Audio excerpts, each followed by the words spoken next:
En el nombre del Padre, y del Hijo, y del Espíritu Santo. Amén. Invocamos al Espíritu Santo y nos ponemos bajo su acción para hacer con provecho nuestra oración con la palabra. Ven, Espíritu Santo, ven. Ven, fuerza y dulzura, ven. Ven, Espíritu Santo, ven. Ven, fuerza y dulzura, ven. Ven del costado del crucificado, ven. Ven de la boca del resucitado, ven. Ven del costado del crucificado, ven. Ven de la boca del resucitado, ven. Ven, Espíritu Santo, ven. Ven, fuerza y dulzura, ven. Ven, Espíritu Santo, ven. Ven, fuerza y dulzura, ven. Dios te salve María, llena eres de gracia, el Señor es contigo. Bendita tú eres entre todas las mujeres y bendito es el fruto de tu vientre, Jesús. Santa María, Madre de Dios, ruega por nosotros pecadores, ahora y en la hora de nuestra muerte. Amén. En el nombre del Padre, y del Hijo, y del Espíritu Santo. Amén. Vamos a tomar las Sagradas Escrituras. Vamos a tomar el pasaje del Evangelio según San Mateo, capítulo 21, versículos del 33 al 46. Es el Evangelio del domingo 27 del tiempo durante el año en el ciclo A de lecturas. Escuchen otra parábola. Un hombre poseía una tierra y allí plantó una viña, la cercó, cavó un lagar y construyó una torre de vigilancia. Después la arrendó a unos viñadores y se fue al extranjero. Cuando llegó el tiempo de la vendimia, envió a sus servidores para percibir los frutos. Pero los viñadores se apoderaron de ellos, y a uno lo golpearon, a otro lo mataron, y al tercero lo apedrearon. El propietario volvió a enviar a otros servidores en mayor número que los primeros, pero los trataron de la misma manera. Finalmente, les envió a su propio hijo pensando, respetarán a mi hijo. Pero al verlo los viñadores se dijeron, este es el heredero, vamos a matarlo para quedarnos con su herencia. Y apoderándose de él lo arrojaron fuera de la viña y lo mataron. Cuando vuelva el dueño, ¿qué les parece que hará con aquellos viñadores? Le respondieron, acabará con esos miserables y arrendará la viña a otros, que le entregarán el fruto a su debido tiempo. Jesús agregó, ¿no han leído nunca en las Escrituras? La piedra que los constructores rechazaron ha llegado a ser la piedra angular. Esta es la obra del Señor admirable a nuestros ojos. Por eso les digo que el reino de Dios les será quitado a ustedes, para ser entregado a un pueblo que le hará producir sus frutos. Los sumos sacerdotes y los fariseos, al oír estas parábolas, comprendieron que se refería a ellos. Entonces buscaron el modo de detenerlo, pero temían a la multitud que lo consideraba un profeta. Palabra del Señor. Gloria a ti, Señor Jesús.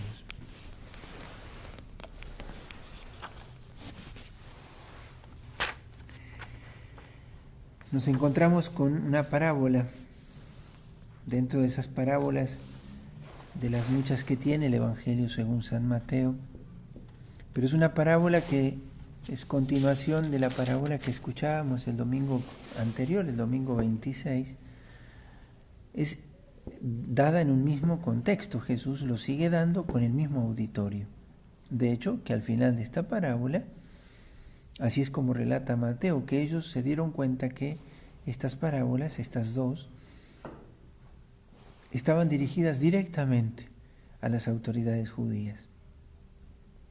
Lo que enardeció en ellos, lo que los enardeció, e hizo que quisieran arrestarlo a Jesús. ¿Sí? Recuerdan que ya habíamos dicho que Jesús ya había entrado en Jerusalén, ya había sucedido la entrada triunfal. Jesús ya estaba en los días previos a la Pascua y a su Pascua, a la Pascua nuestra, ¿no? A la de nuestra salvación. Y entonces vuelve a usar la imagen de la viña. En la parábola anterior era un padre que enviaba a sus hijos. Uno que decía que sí y no iba, y otro que dijo que no y fue. Aquí Jesús explícitamente usa una imagen que para el pueblo de Israel uno podría decir es la más característica. De hecho, que hay algunos textos, algunos estudiosos que han hecho un estudio y un escrito sobre cómo la figura de la viña traspasa todas las Sagradas Escrituras. De hecho, que Jesús va a usar esta parábola varias veces, hasta en la noche misma de la Pasión, cuando en Juan 15 diga, yo soy la vid y mi Padre es el viñador, ¿no? La alegoría de la viña. Eco de aquella alegoría que ahora vamos a referir, que es de Isaías 5. Vamos a entrar en esta parábola y tratar de tomar elementos para poder orarla con la palabra. Yo les pido que en lo que les ayude vayan tomando apuntes. En los textos bíblicos que yo les voy a dar, sobre todo yo, lo que hago es servirles los textos bíblicos que nos ayuden a comprender el sentido de este texto según el escritor sagrado y todo lo que tiene como resonancia. Y algunas indicaciones que pueden servir para ¿qué? Para obtener el sentido espiritual, o sea, lo que el texto me dice a mí, aquí y ahora, ¿no? El viñador es Dios, lo mismo que decíamos el domingo anterior. Y si uno lee la parábola, uno puede quedarse con la sensación de que el viñador es frío frente al resultado de lo que él esperaba, de lo que él había invertido. Invirtió en una viña, preparó un campo, plantó una viña, puso cuidadores y confió en los frutos que podía venir a cosechar de ella. No los obtuvo, vino e hizo justicia, de alguna manera, como Jesús les hizo decir a las autoridades. Allí cuando Jesús le pregunta a ellos, ¿qué creen que debió hacer o que debía hacer ese dueño de la viña? Deshacerse de esos viñadores, ¿no? Porque hasta habían llegado a matar a su hijo. Es una parábola, pero Jesús está hablando de sí mismo. Él es el Hijo que el Padre envía, el que envía es el Padre. Todos los que vinieron durante muchos siglos fueron los profetas rechazados. Entonces, uno mira así la parábola, parece que Dios viene a calcular con frialdad el resultado de su siembra. Y sin embargo, eso no nos ayuda a comprender el sentido del texto. Aquí es el dolor del viñador, el que también se refleja. El dolor por una esperanza defraudada, ¿no? Una esperanza frustrada.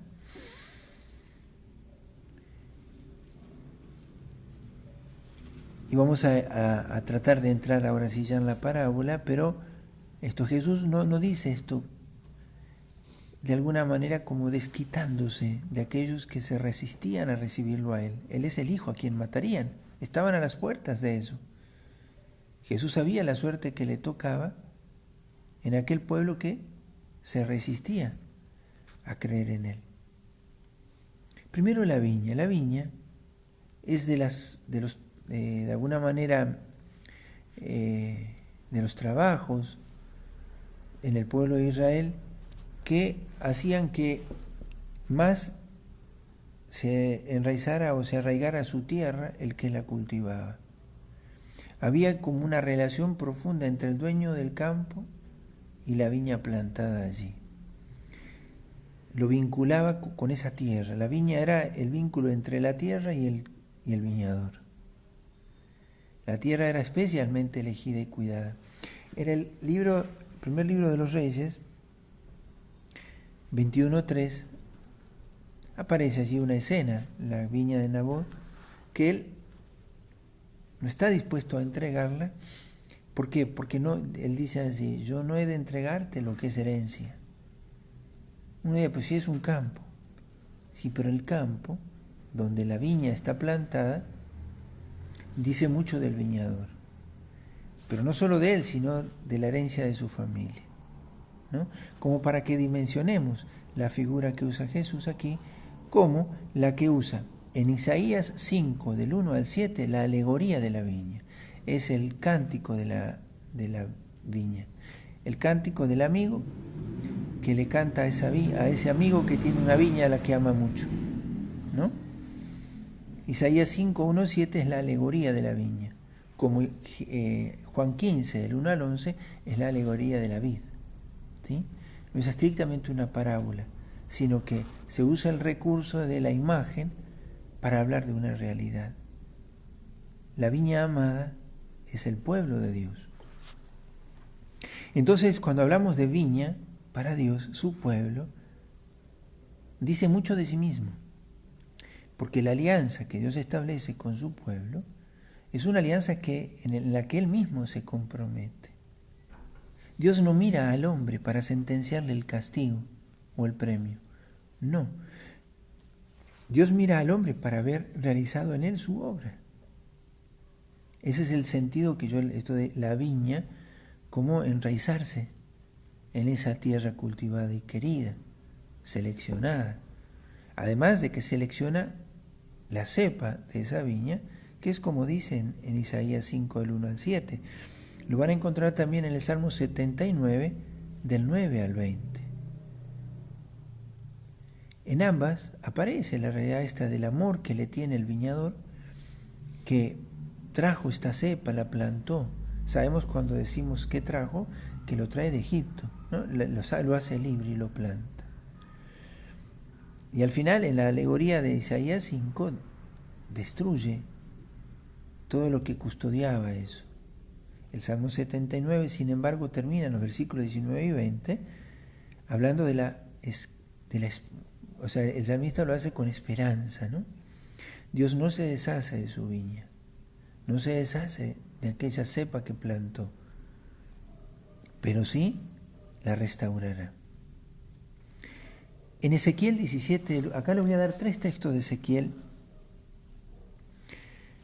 que me parecen como muy ilustrativos a todo lo que es la relación de Dios con su pueblo, con la figura de la vid.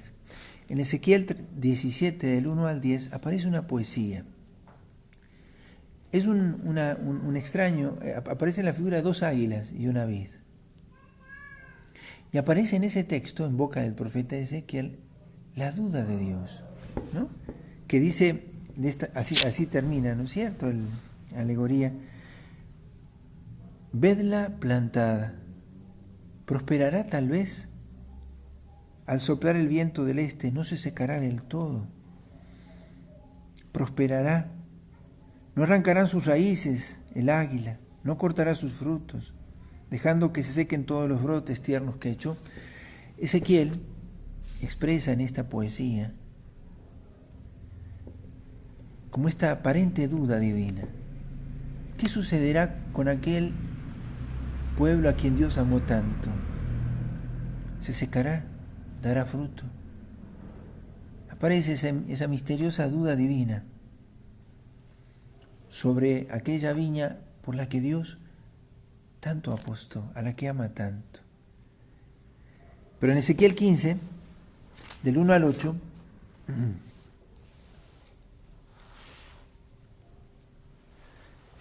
aparece también una experiencia, una referencia a la vid. ¿De qué sirve una viña que no fructifica? ¿No? Esa sería como una pregunta. ¿De qué sirve? ¿No? Y hasta usa esta imagen Ezequiel. ¿En qué vale más el leño de la vid que el leño de cualquier rama que haya entre los árboles del bosque? Usa esta imagen. Al final, esta cepa escogida, esta viña amada,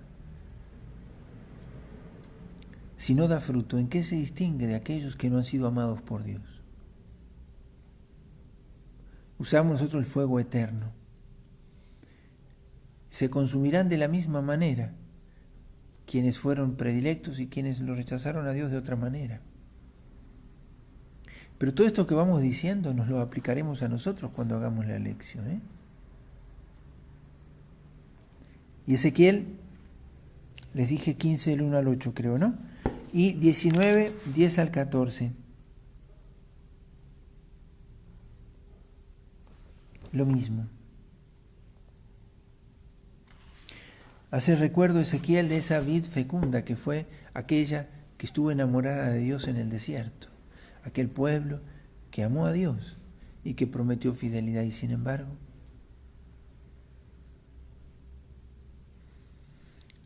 se vuelve estéril, ¿no? Bueno, estos tres textos de Ezequiel, Ezequiel 17 del 1 al 10, Ezequiel 15 del 1 al 8 y Ezequiel 19 del 10 al 14, son todas referencias a la vid. Van a ver ustedes cuánta referencia a ella hay. Que para Jesús, hablándole a los judíos, era algo que para ellos significaba demasiado. Resuena en esta parábola de Jesús todo lo que ya los profetas le habían dicho al pueblo. ¿En qué se van a distinguir ustedes de aquellos que nunca conocieron a Dios si ustedes habiéndolo conocido no dieron fruto? En Génesis 1:28, y aquí seguimos entrando en la parábola, ¿no? Hablamos primero del viñador, la viña, le confía la viña a los cuidadores, a los viñadores, que es el pueblo de Israel. La viña es el pueblo de Israel, los cuidadores son las autoridades, aquellos que eran jefes, responsables de este pueblo. Pero ya desde la creación, Génesis 1:28, Dios le había confiado al hombre la obra. Aún antes de la existencia del pueblo de Israel, Dios le había dicho al hombre, cuida esto. Le confió la creación, lo hizo Señor de sí mismo y de la creación. Dios confía su obra. Esa es la experiencia que nosotros tomamos de esta parábola. Dios se fía de sus cuidadores. Se fía del hombre al confiarle su propio señorío. Dios hizo al hombre libre. Dios le confía al hombre la creación. Sometan la tierra, domínenla, dice el Señor, ¿no? Génesis 1:28. Y este Dios que confía tiene derecho a esperar los frutos. Dios espera el fruto de su amor, de su confianza, porque Él sabe lo que tenemos para dar. Él sabe los talentos que nos dio. Y como dice Jeremías 31:3, en boca de Dios, con amor eterno te amé. Eso es lo que está en juego en la confianza de Dios. Con amor eterno te amé. E hice todo lo que podríamos nosotros describir en la Biblia, pero lo que decíamos Dios de la viña, ¿no? Preparó una tierra, la plantó elegida, levantó un cerco, cavó un lagar donde se recoge el vino, levantó una torre de vigilancia. Sabemos nosotros que el lagar donde se recoge el vino, ¿qué es el lagar en la historia de Israel? Dios preparó a su pueblo para volcarle el vino de su espíritu. ¿Recuerdan los 600 litros de vino de la boda de Caná? La abundancia del vino es la abundancia del don del espíritu. La iglesia será el nuevo lagar del espíritu. Eso sucederá con los hechos de los apóstoles. Aparecen los apóstoles como borrachos del espíritu, ¿no? Entonces Dios había hecho todo esto para su pueblo. Pero ¿qué pasó? Israel se apropió de la obra de Dios. Cuando Dios envió a sus profetas, ellos lo rechazaron. Se apropiaron de la obra de Dios. Ya no estaban dispuestos a servirle a Dios y a la verdad. Y esto mucho puede ayudarnos para leer o interpretar lo que nos toca vivir en este tiempo, pleno siglo XXI, donde también nosotros corremos el riesgo de apropiarnos de la obra de Dios. ¿Qué es el hombre? No se lo pregunten.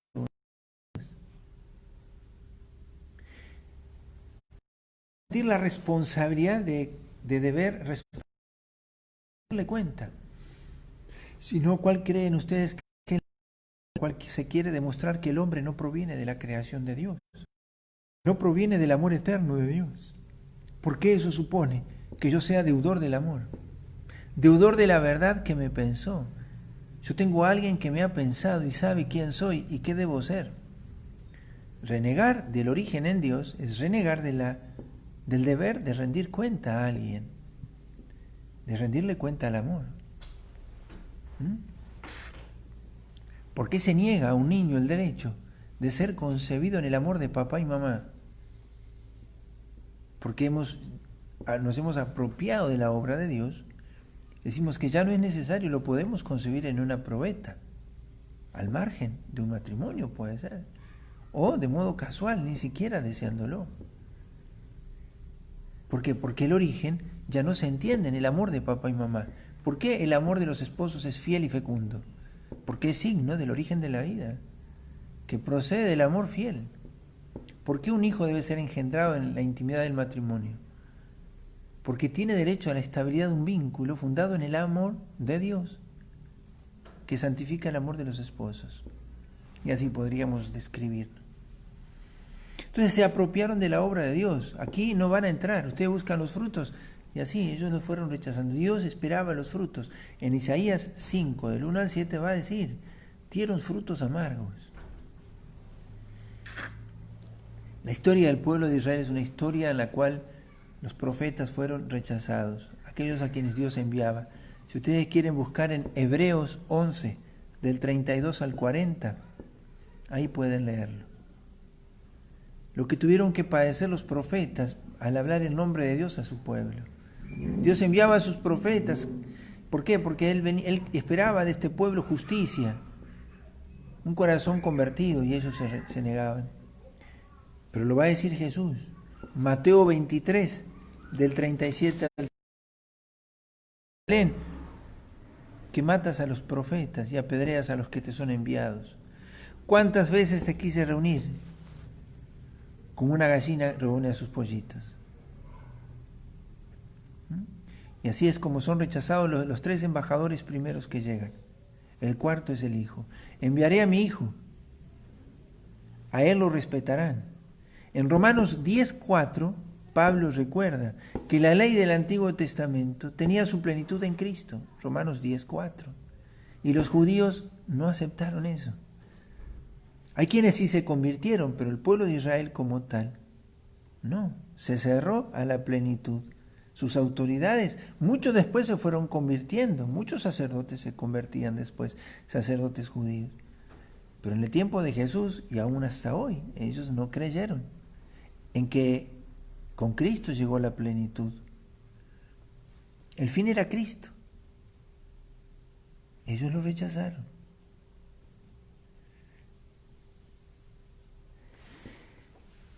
Yo les voy a dar 5 textos muy breves.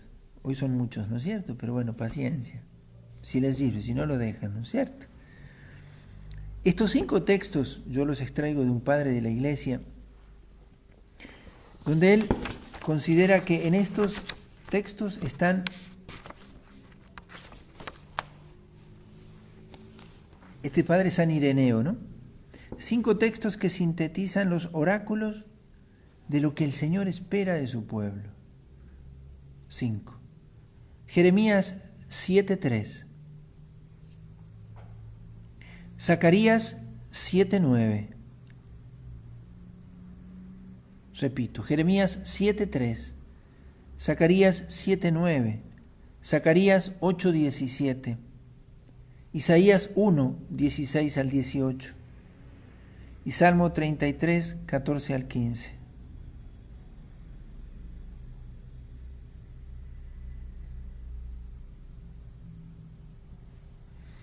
Ahí ustedes van a encontrar lo que Dios esperaba de su pueblo. Lo fue llamando y exhortando.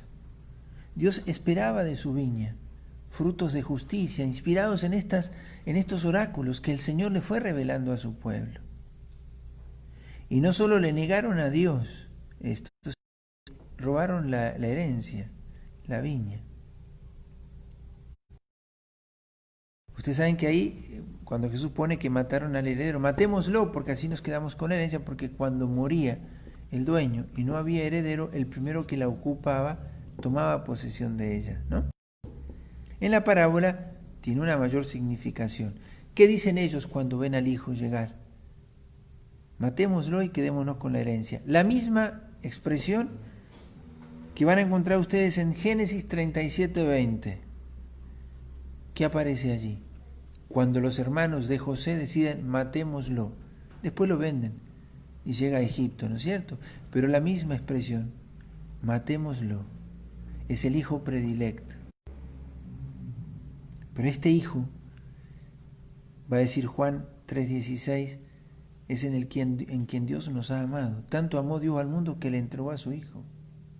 Hebreos 1, del 1 al 2. ¿Sí?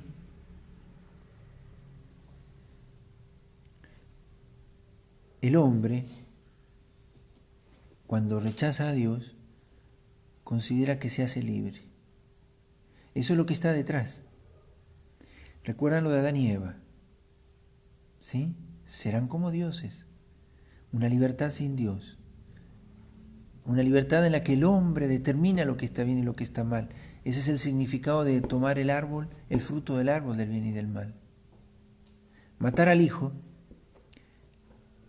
quedarse con la herencia, es ser libre al margen de Dios. Pero vamos a ver ahora la consecuencia de eso, ¿no? ¿Cuál fue la sentencia tras el pecado? Le dice Eva a la serpiente, Dios nos dijo que si comíamos de esto moriríamos.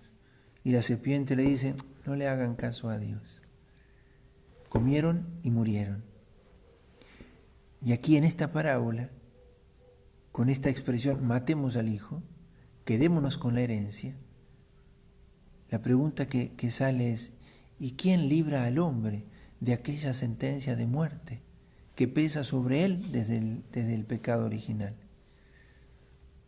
Sí, sigamos arrebatando el fruto del árbol. Pero ¿quién te libra de la sentencia de muerte?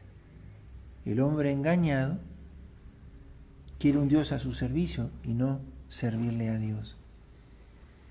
Por eso en Juan 1:11 va a decir San Juan, vino a los suyos y los suyos no lo recibieron. Y vamos a recordar lo que va a suceder unos días después de esta parábola, cuando estén en el juicio. Ahí las autoridades judías podrán hacer lo que hoy y lo intentaron con esta parábola de apresarlo a Jesús. Mateo 27:25, en el juicio. ¿Qué le dicen a Pilato? La sangre de este hombre caiga sobre nosotros y sobre nuestros hijos. Miren, ¿no? Esa fue la apostasía de alguna manera del pueblo de Israel. No tenemos otro rey más que al César, caiga su sangre sobre nosotros y sobre nuestros hijos. O sea, estamos ciertos de que este no es el Dios que queremos, ¿no? Bueno, todo esto es la trama que se desentraña en esta parábola. Y entonces volvemos al comienzo, ¿no? ¿Recuerdan cuando yo les decía que esta parábola Jesús no la dice como mofándose, jactándose, como suficiente? Ya verán, ¿no? Porque esta parábola también muestra que Dios pone en alta estima a la viña. Entrega a su hijo, lo pone en riesgo. Así lo hace por cada uno y por nosotros, por todos. En el libro de Miqueas 6:3 aparece esta expresión, pueblo mío, ¿qué te he hecho? ¿En qué te he ofendido? Dímelo. ¿Por qué te resistes?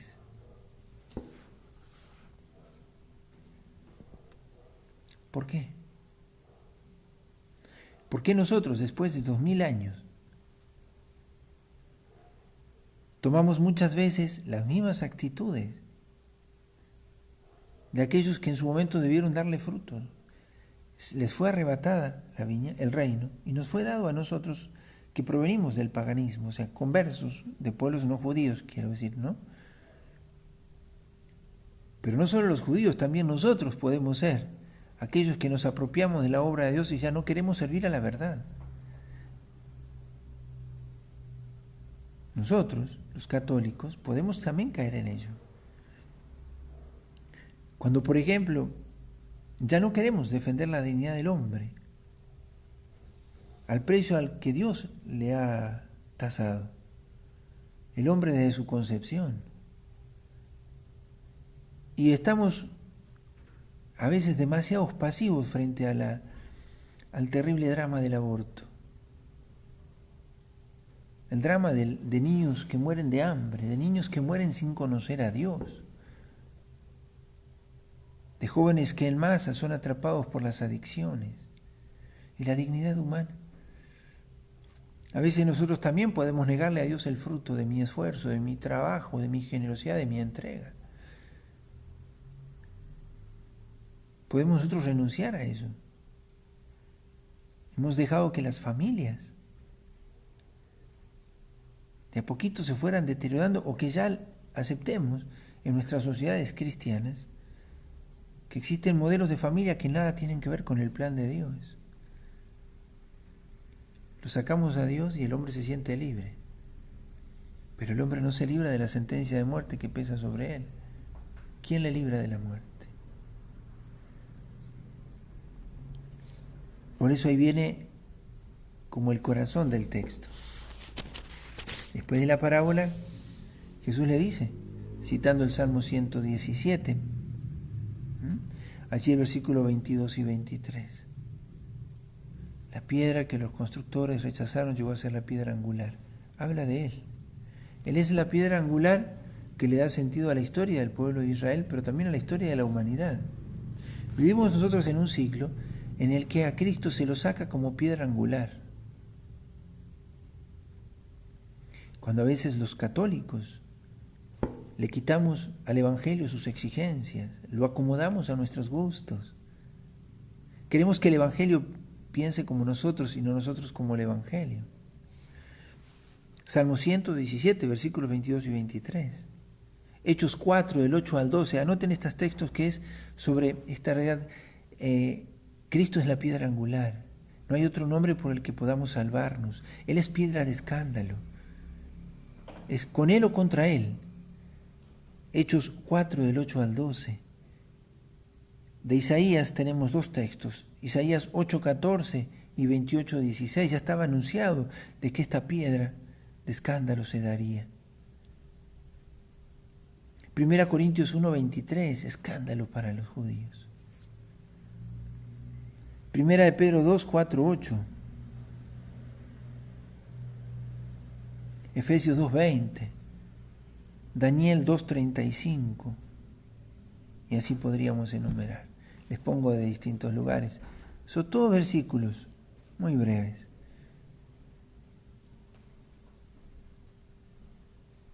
Él es la piedra angular, ante la que experimentamos el rechazo o la adhesión. Y eso no solo en el tiempo de Jesús, también hoy.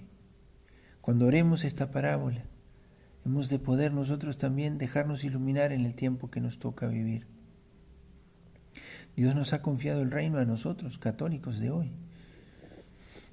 El Señor vendrá a buscar los frutos.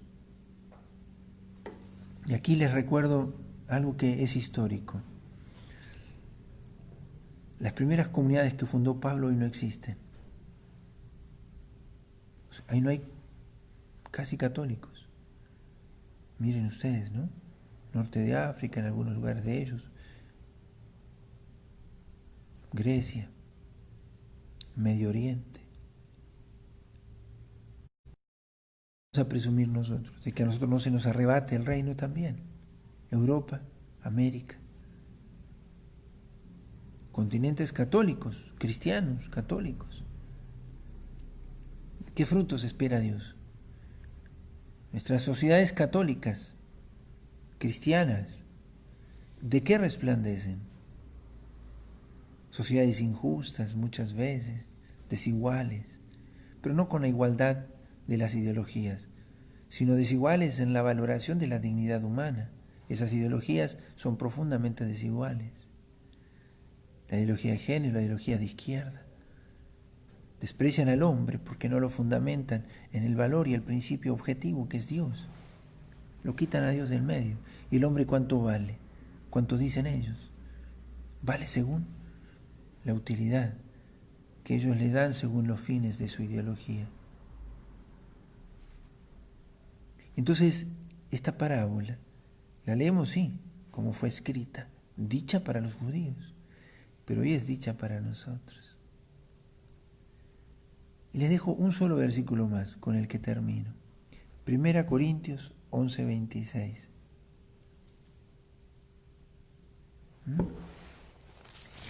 Pablo, a la comunidad de Corintios,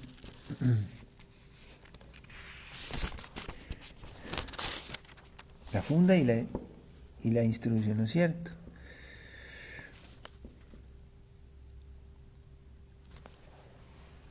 Y este versículo que yo les doy está dentro del texto más antiguo que conocemos de la Eucaristía. Esto es anterior aún que los Evangelios, en el capítulo 11 de los Corintios. Y Jesús dice allí, Pablo, cuando dice lo que yo recibí a la vez se lo transmito, recuerda lo que él recibió. Siempre que coman este pan y beban esta copa, proclamarán la muerte del Señor hasta que vuelva. No olvidemos que el Señor vuelve.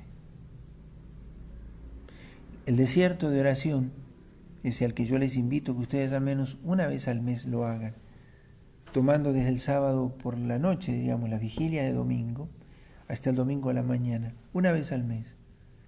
Hacer el ejercicio de entrar con la noche del sábado, ya en las vigilias de domingo y vísperas de domingo, vísperas y vigilias, nosotros le llamamos así, vigilias de domingo, apagar el celular después de haber tomado la lección, velar en oración, descansar guardando en el corazón lo que he rezado, despertar más temprano y tomar la primera hora del día con esta lección, hasta que vuelva, para que no nos durmamos, para que no terminemos apropiándonos de la obra de Dios, como creyéndonos dueños de la viña. Mi vida, yo no soy dueño. Yo no soy dueño de mí mismo. Yo no merecí nacer, yo lo recibí. Yo no soy dueño de la gracia, yo la recibí. Yo recibí todo lo que Dios me ha dado en la iglesia. Tengo que administrarlo hasta que Él vuelva. Recuérdenlo, eso grábenlo en su corazón, hasta que vuelva. Volvió y juzgó a estos viñadores en esta parábola. Volvió y juzgó al pueblo de Israel, no los encontró dignos. En ese momento no los recibieron. Vino a los suyos y no los recibieron. Vendrá, viene, está viniendo. El desierto de oración quiere ser una experiencia para esto. Vivamos la experiencia del Señor que vuelve confiado en su siembra. Vuelve confiado en su cepa, en su viña y en su tierra. La que Él preparó y escogió, la que Él plantó y cuidó. Y eso somos nosotros. La que consideró tan valiosa como a su propio Hijo. Porque ¿cuánto le vale la viña a Dios? Lo que pagó por ella. Y pagó con su sangre. Entonces, esta parábola nos mete en este drama de la historia. Hasta que vuelva. Y vivamos con fe este tiempo. El Señor confía y espera en nosotros. Sabe que podemos darle. Conoce los talentos que me ha dado. Me ama con amor eterno. Y está a nuestro favor. Vamos a confiar a la Virgen esta lección, ¿sí? Vamos a hacer esta Ave María para encomendarle así a la Virgen nuestra lección de hoy o mañana cuando ustedes la hagan. Los que lo hagan como desierto los animo. Tómense esta noche una hora. Apaguen el celular, una hora de lección con esto que yo les he dado. Anoten los versículos que les gustan, repítanlo, quédense en silencio, rumíenlo, dejen que la luz que brota de ese texto les haga obrar. Váyanse a dormir así. Despiértense un poco más temprano, prepárense el matecito. Algo dulce como para que uno se despierte. y otra horita de oración a la mañana. Cuando salga el sol, recuerden que es el signo del Cristo que viene. Un día Cristo resurgirá definitivamente del oriente. Vendrá, volverá. Y es para lo que nos preparamos. En nombre del Padre, del Hijo y del Espíritu Santo. Amén. Dios te salve, María. Llena eres de gracia, el Señor es contigo. Bendita tú eres entre todas las mujeres y bendito es el fruto de tu vientre, Jesús. Santa María, Madre de Dios, ruega por nosotros pecadores, ahora y en la hora de nuestra muerte. Amén. Gloria al Padre, y al Hijo, y al Espíritu Santo, como era en el principio, ahora y siempre, por los siglos de los siglos. Amén. Y que el Señor los bendiga. En nombre del Padre, del Hijo, y del Espíritu Santo. Amén. Y que la gracia del Señor quede con ustedes.